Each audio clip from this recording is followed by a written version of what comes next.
Vamos lá? João 10, 25, a parte B ao 30.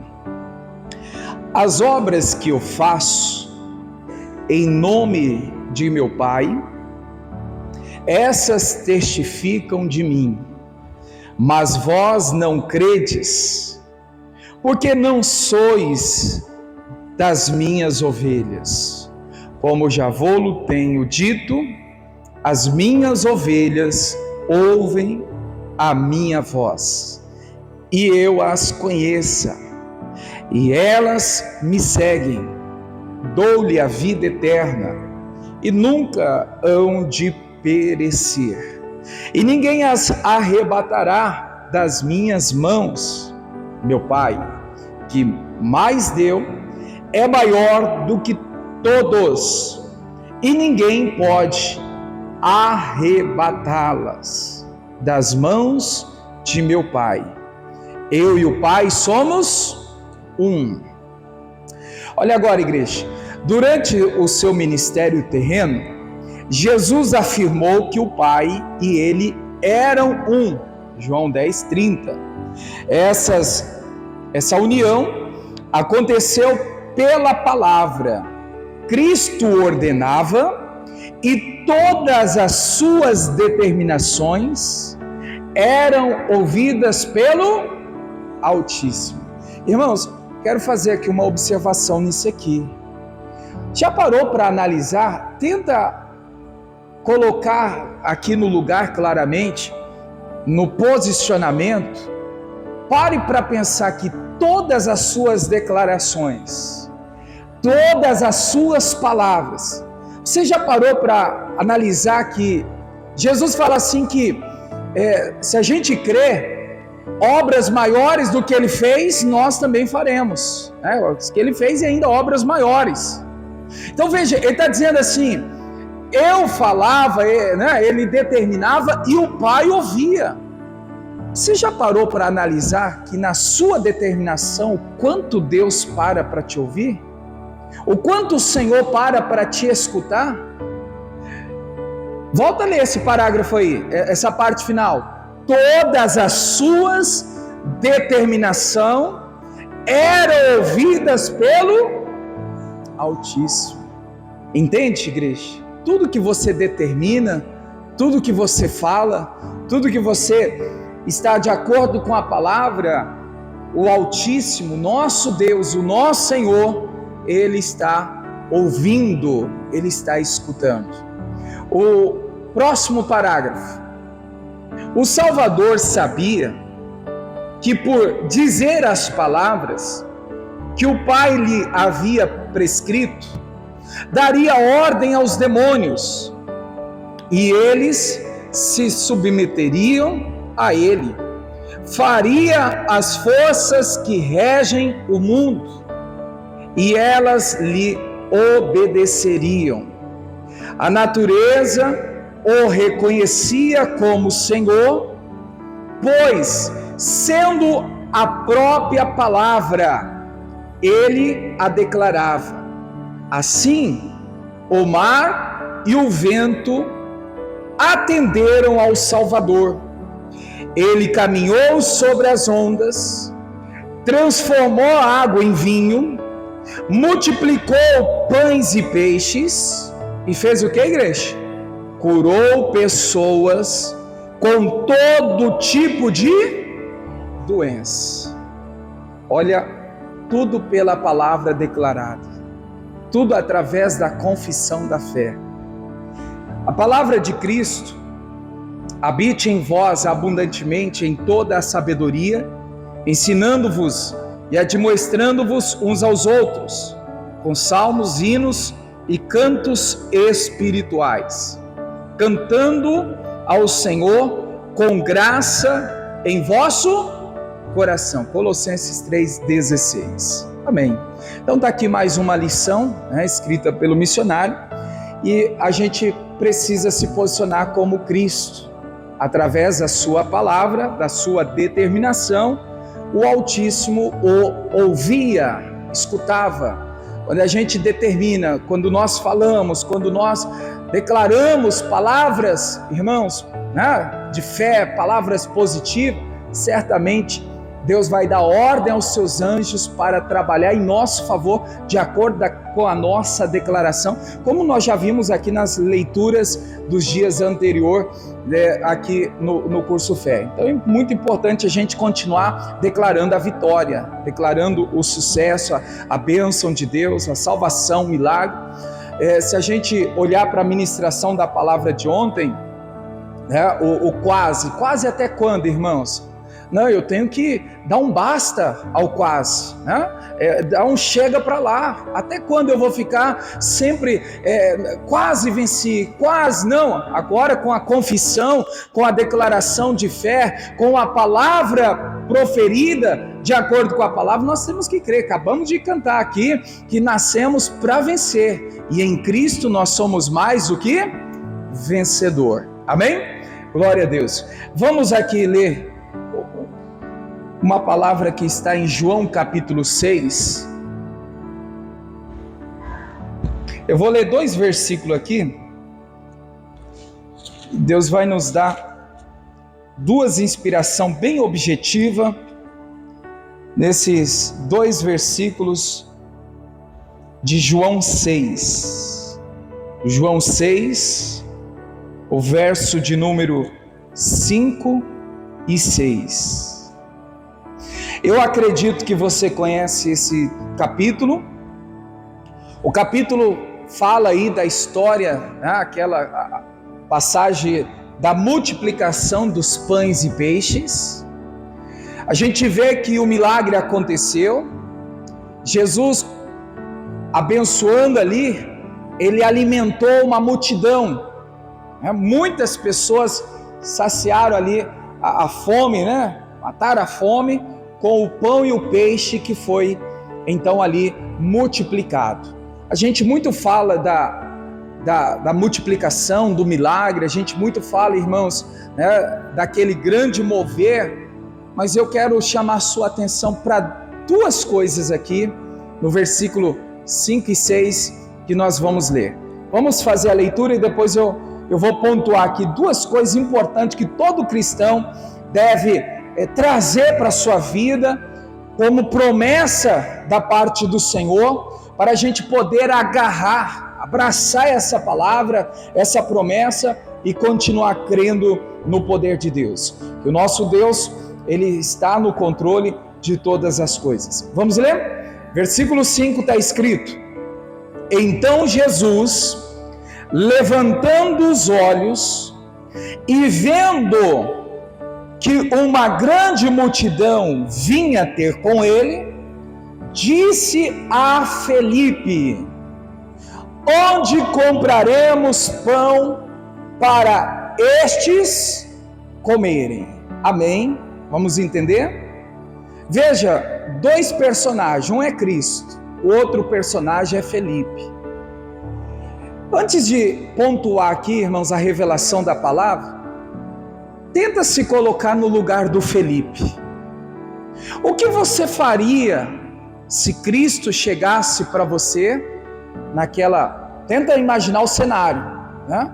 Uma multidão acompanhando eles, já à noite, anoitecendo ali, não sabia onde poderia comprar algo, e Jesus vem para Felipe e fala assim: aonde compraremos pão para estes comerem? Irmãos, qual seria a sua resposta para Cristo? Qual seria o seu posicionamento? Como você reagiria nessa situação? Eu estava analisando hoje à tarde, meditando e vendo aqui a história, o contexto. Eu sinceramente, irmãos, me coloquei aqui no lugar do Felipe. Eu falei: meu Deus, se fosse eu aqui, eu acredito que se fosse você, muitos de vocês também agiria dessa forma, né? Agir no sentido de eu não sei o que fazer, um desespero, uma multidão está com a gente aqui, o que vamos fazer? Não tem o que comer, não tem onde comprar, né? Então veja que o Felipe poderia ter ficado desesperado, preocupado, poderia ali ficar, né, diante de uma situação agora onde ele poderia ser, irmãos, vencido, né, por aquela pergunta que Cristo fez a ele. Onde eu quero chegar, irmãos? Cristo todos os dias está fazendo pergunta para nós, mas muitas vezes nós não respondemos, nós não, né, correspondemos o que Ele quer de nós. E aí a questão, que assim como aconteceu com Felipe, acontece comigo e com você. A gente vai ler agora o versículo 6, e você vai ver que Jesus estava provando a fé de Felipe. Jesus estava, irmãos, experimentando a fé de Felipe. Agora, para mim, você ler, né, a gente sabe que era uma provação que Cristo estava fazendo com Felipe. Mas por isso que eu falei, se coloca no lugar dele. Ele não sabia que no momento estava sendo experimentado. Então a coisa é séria, né? A situação ali é algo que, olha, e agora? O que vamos fazer? Essa multidão toda aí passando fome com fome. Eu acredito que tinha gente reclamando, eu acredito que tinha gente murmurando, pedindo comida, porque, irmãos, as pessoas, a maior parte é assim, vive reclamando das coisas, né? E o Felipe ali, e agora? O que vamos fazer? Para onde vamos? Essa multidão tem que comer. E não tinha uma saída no momento. Veja comigo o versículo 6.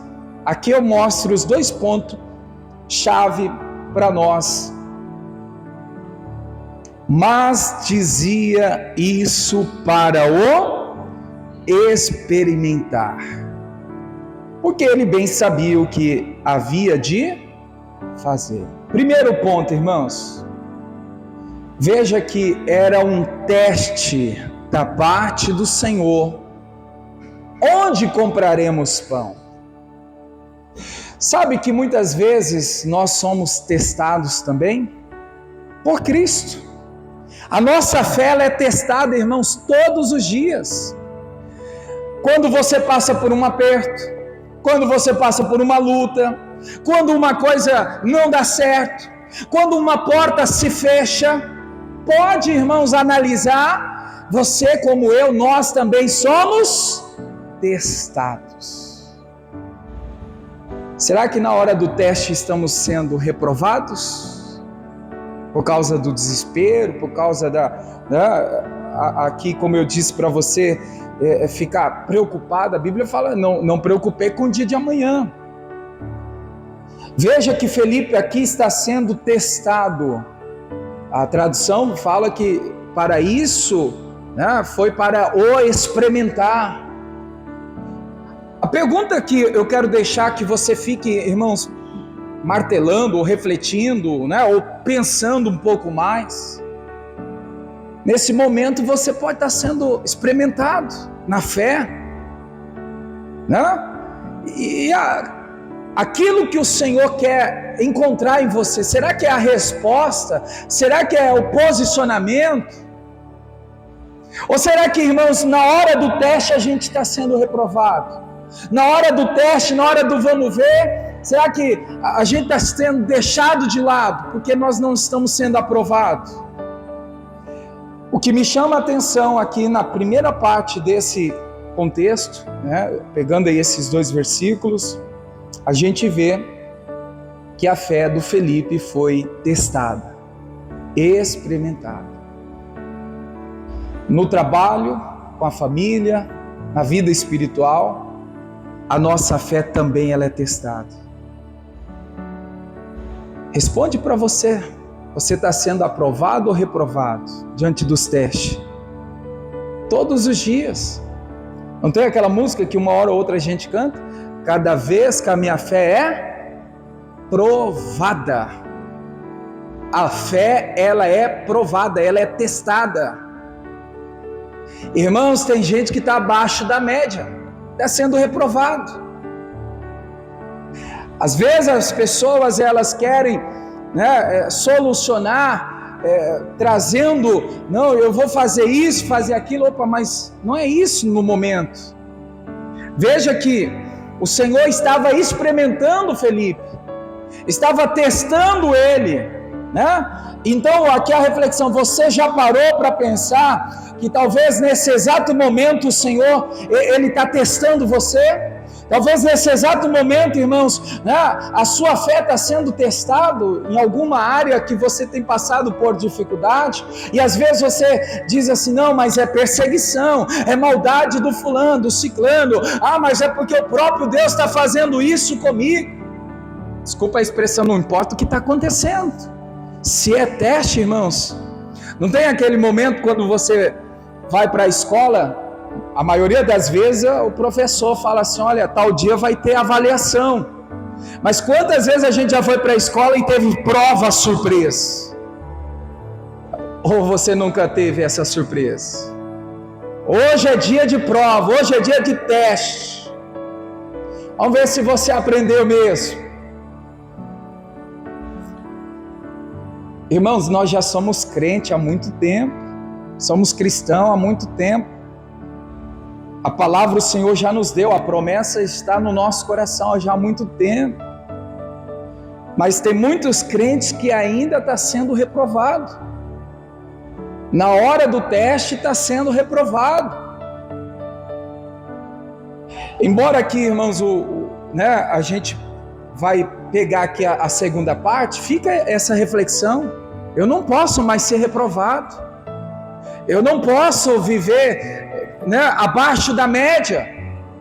A minha fé, quando ela for provada, quando ela for testada, quando Jesus me experimentar, eu tenho que sair dessa avaliação aprovado, porque a gente vai ver lá Paulo falar que o obreiro deve se apresentar aprovado. Agora entenda, irmãos, não é só quem faz a obra não, é quem serve a Deus, é quem está fazendo a vontade do Senhor. Não?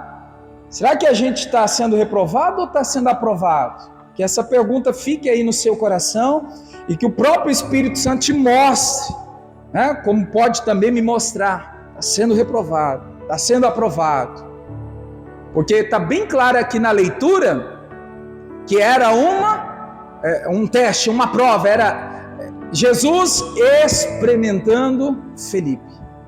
Só para a gente passar adiante, irmãos, diga para a pessoa que está perto de você, diga assim, cuidado para não ser reprovado, porque todos os dias a nossa fé é provada. Às vezes a gente não fica atento, mas não, é teste, é prova, é Deus te experimentando, né? Jesus experimentou Felipe, mas dizia isso para o experimentar, para provar ele, para ver quem estava com ele, porque Felipe estava ali, com Cristo.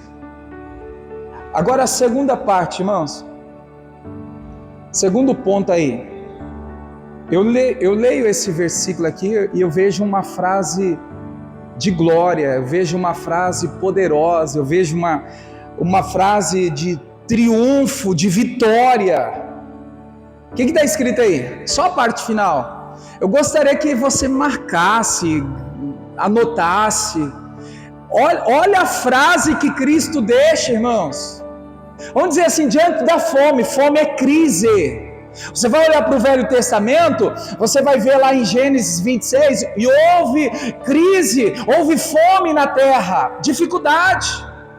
E na hora da dificuldade, irmão, sabe o que Jesus está fazendo aqui? Volta lá para a gente ler a parte final. Leia comigo, o que está escrito aí na parte final?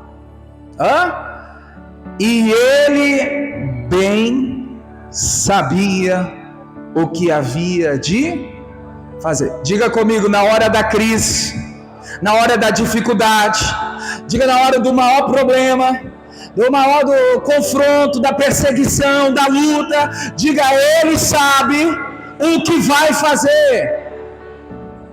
Deus sabe o que vai fazer na sua vida. Deus sabe o que vai fazer, irmãos, lá no seu trabalho, na sua família. Olha, a gente lê o texto, passa às vezes por despercebido. Olha que frase poderosa de glória. Quando eu leio isso aqui, eu falo, meu Deus, aleluia, glória a Deus por isso. Ele sabe o que vai fazer. Qual foi o momento dito, irmãos? Momento de desespero, aflição, porque, como eu disse, eu me coloquei no lugar de Felipe. Jesus está falando assim, e agora, o que você vai fazer? Eu não sei o que fazer, e agora? Não tem nenhum lugar para comprar. Felipe, né, desespero, momento de aflição, não tem o que fazer. Olha a declaração dele, ele bem sabia o que havia de fazer. Vamos ler mais com força, recebendo essa palavra? Traga em mente aí esse maior problema que você tem enfrentado, essa luta que você tem passado aí, traga em mente aí rapidinho, traga em mente essa perseguição, esse problema financeiro, esse problema conjugal, traga em mente aí rapidinho. Agora lê em voz alta, vibrando, irmãos, é para dar glória a Deus por dentro, né? Vamos lá, ele bem sabe o que vai fazer. De novo, ele sabe bem o que vai fazer. Essa é a palavra que o Senhor te deixa hoje. Descanse nessa verdade. O desafio de hoje é descansar nessa promessa. O desafio de hoje é você acreditar nisso. Como eu disse no início, irmãos, precisamos trazer a promessa da parte do Senhor para agarrar ela, abraçar ela e continuar crendo no que está escrito. E o que está escrito? Ele bem sabe. Vamos trazer para a atualidade, né? Aí é o que ia acontecer. Ele bem sabe o que vai fazer. Ele bem sabe como vai me ajudar. Ele bem sabe como vai me tirar do vermelho. Ele sabe como vai me socorrer. Ele sabe como vai, irmãos, tirar você dando escape. Ele sabe, mas precisa acreditar. Eu tenho usado ultimamente essa frase desafio, porque na verdade, irmãos, a vida do cristão é um desafio diário. Todos os dias estamos diante do desafio. Porque é desafiador, irmãos, acreditar em algo que a gente não tem algo concreto. Veja que estão precisando de comida, estão precisando, né, solucionar aquela situação. A multidão estava gritando, eu imagino, quero comer, estou com fome, alguém tem que dar alguma coisa para a gente comer. Felipe, o que vai fazer? Aonde vai comprar? Não sei, não tem aonde comprar. Mas ele bem sabia o que havia de fazer. Irmãos, é acreditar. Não tem nada palpável, nada concreto. O desafio é acreditar. Ainda que eu não veja o alimento, ainda que eu não veja o milagre, ainda que eu não veja a vitória, mas Ele sabe como vai me abençoar, Ele sabe como vai me dar vitória, Ele sabe como vai abrir essa porta, Ele sabe como vai tirar você dessa dívida, Ele sabe. Acredite. Esse é o nosso desafio, acreditar. Deus sabe o que vai fazer. Amém, igreja? Quantas vezes você já leu esse texto? Como eu, passa por despercebido. Que frase poderosa. É uma frase, não, uma frase. Ele sabe o que vai fazer. Talvez você não saiba. Talvez você não tenha conhecimento. Talvez você ainda não entendeu, não enxergou, mas descanse. Vou usar essa palavra agora. Descanse nessa palavra. Deus sabe o que vai fazer. Deus sabe como vai me ajudar. Diga comigo, igreja, diga assim: Ele já tem a solução para os problemas. Diga: o meu Deus, Ele tem uma saída para a minha vida. Diga: o meu Deus sabe fazer o que eu não sei, mas o que fazer, em nome de Jesus. Amém? Vamos orar? Fique em pé. Deus abençoe você da internet, do YouTube, do Facebook. Compartilhe para outra pessoa, que essa pessoa também possa ser agraciada com essa promessa. Deus sabe o que vai fazer. E Ele vai fazer algo bom para te ajudar. Deus abençoe.